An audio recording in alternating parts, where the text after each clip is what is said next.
I'm going to share with you 5 ways to fill your self-care bucket so that you can feel your best and show up as your greatest self for all of those important people in your life. So my name is Sarah Mueller. I'm a success coach and I help women to transform their lives so that they create more balance and courage and confidence so they can lead meaningful businesses, have incredible relationships with their partners, and raise thriving children. Make sure that you hit subscribe so that you are notified every week when we drop a new video that's all about helping you create a balanced life that you love. So right here on this video, let's talk about self-care. Self-care is essential, it's necessary for your well-being, and there are 5 ways that you can provide that care for yourself that you need to fill and do on a pretty regular basis. I'm going to start with number 1, which is physical self-care. So physical self-care, I think, is pretty straightforward. And one of the easiest ways to contribute to your physical self-care is to exercise, right? We know that exercise closes the stress response cycle. It brings out those feel-good endorphins. It keeps us physically fit and with lots of energy. It is contributing to your physical self-care as well. So make sure that you are exercising on a nearly everyday basis. Another way that you can contribute to your physical self-care bucket is to go outside in nature.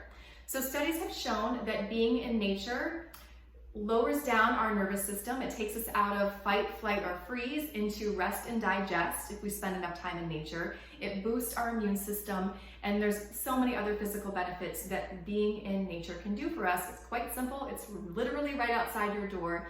So take a step out, feel your feet on the ground, take a big breath of fresh air in, and notice how that changes your physical body. Another way that you can fill your physical self-care bucket is to give some love to yourself. So yes, you can get a massage, or you can get a facial, or you can get a pedicure or a manicure.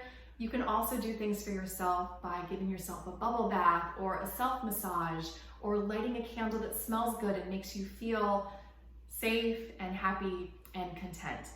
So make sure that you give your own body some love as part of filling up your physical self-care bucket. The second bucket that I want to talk to you about now is your mental self-care. So what we have to remember to do is to give our brains a break, because we are up to big things. We've got a lot on our to-do list. We've got businesses to run and families to manage and a relationship to nurture. And so our brain is constantly doing, up to a lot, thinking about a lot, processing a lot. We have to give our brain some breaks. So you could work for 90-minute chunks and then take a short break after that. You should definitely be giving yourself a lunch break where you're not working, where you're allowing your brain to have some space to refresh and get some creative juices flowing. And also give yourself 24 hours on the weekend where you're not working, again, so that you can build your focus muscle and bring that creative fulfillment out into your work. Another way that you can fill your mental self-care bucket is to disconnect from technology, because we can literally be connected to technology 100% of the time. So create periods where you're not checking your phone, checking your email, checking your social media. Every time you do that, your brain is like firing in this frenetic energy that keeps you in an anxious mode. So we need to release the technology for a little bit so we can come back down to earth, so to say, and be grounded in what's right in front of us, be grounded in the present moment where all the work really happens. So take those technology breaks, either for a day, an hour, 5 minutes, a weekend. Give yourself that break. Another way to create mental self-care is to stop or significantly limit the amount of news that you watch. So hopefully you know that the news makes their money by the amount of time that you view the news. And in order to maintain your viewership, the news uses emotions that pull people in and hold their attention the longest. And 2 of these emotions are fear and anger.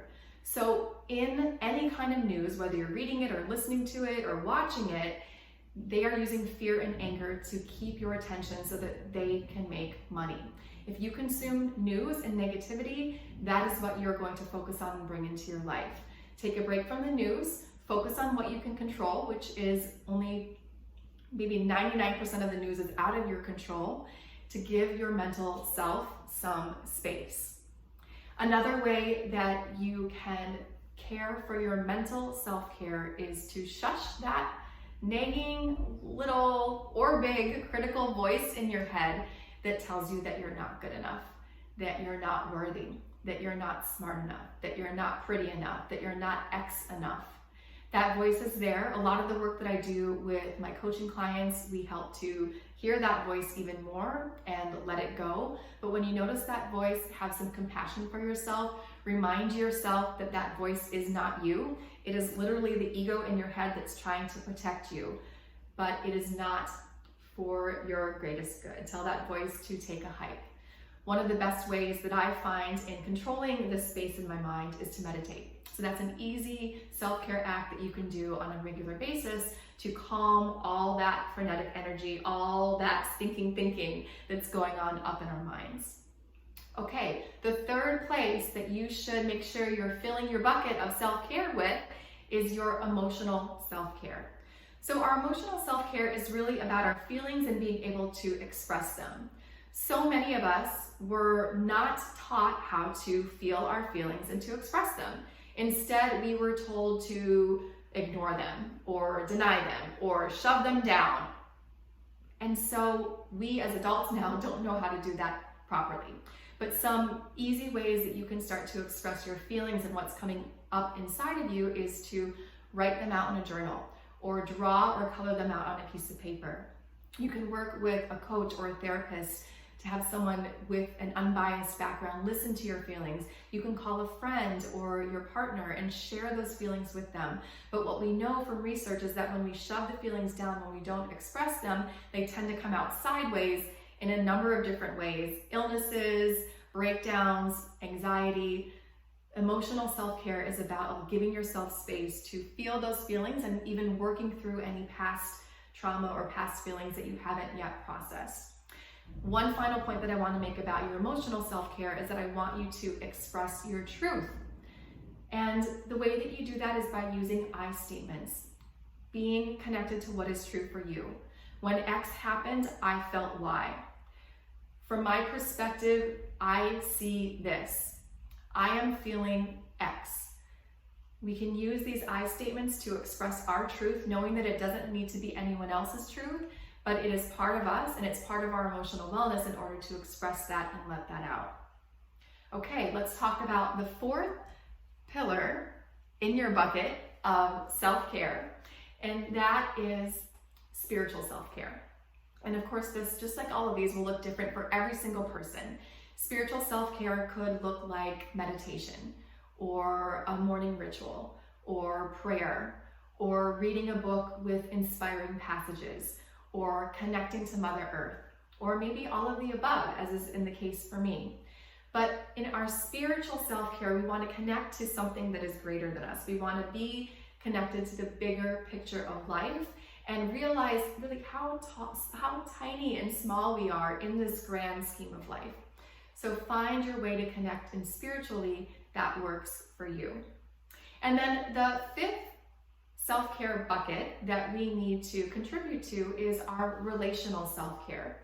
So studies on people who have had the longest lifespans and studies on people who have had the highest levels of life satisfaction have a similar finding that the top indicator of that life satisfaction is relationships, true, authentic relationships. And this isn't about a lot of relationships. It's not about the quantity. It's about the quality. It's about having that person or a couple people that you can call in the middle of the night when something has gone wrong and you need help.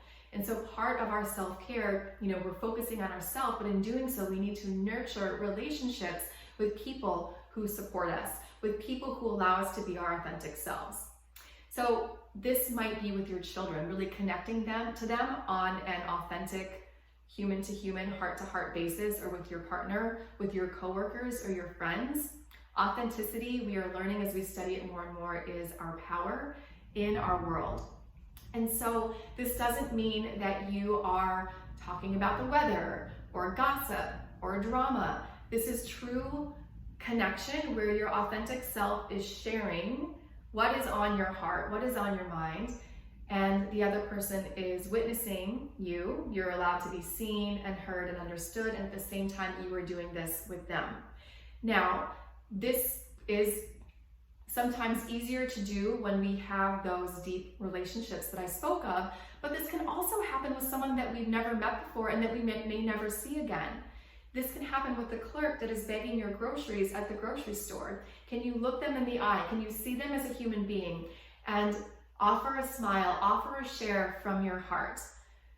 Just being present with another human being, honoring them right in front of you is a way to connect relationally. You will feel good after that encounter, and they will as well, I promise you. In fact, I challenge you to go and try it next time that you're at the grocery store. Okay, so those are the 5 buckets that we want to make sure that you're filling on a regular basis in order to practice solid self-care that is essential and mutually beneficial for all the people in your life. What I want you to do now is to write in the comments below which one of these buckets you need to fill up more and how you're going to do that. Just one simple idea. And maybe if you don't know how to do that, you can ask the question and I'll be happy to answer that for you and just give you some options to move you forward. I also want to remind you to subscribe to this channel because I'll be dropping more information like this every single week. And please, if you found this video valuable, give it a like, give it a share for your friends.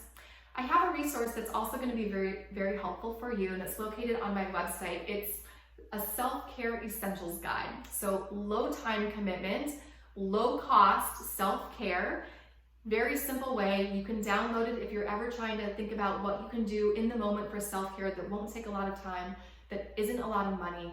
This guide will be your answer. You can find it at joydiscovered.com/resources, and I will drop the link for you below. Thank you so much, and I am cheersing you and your self-care.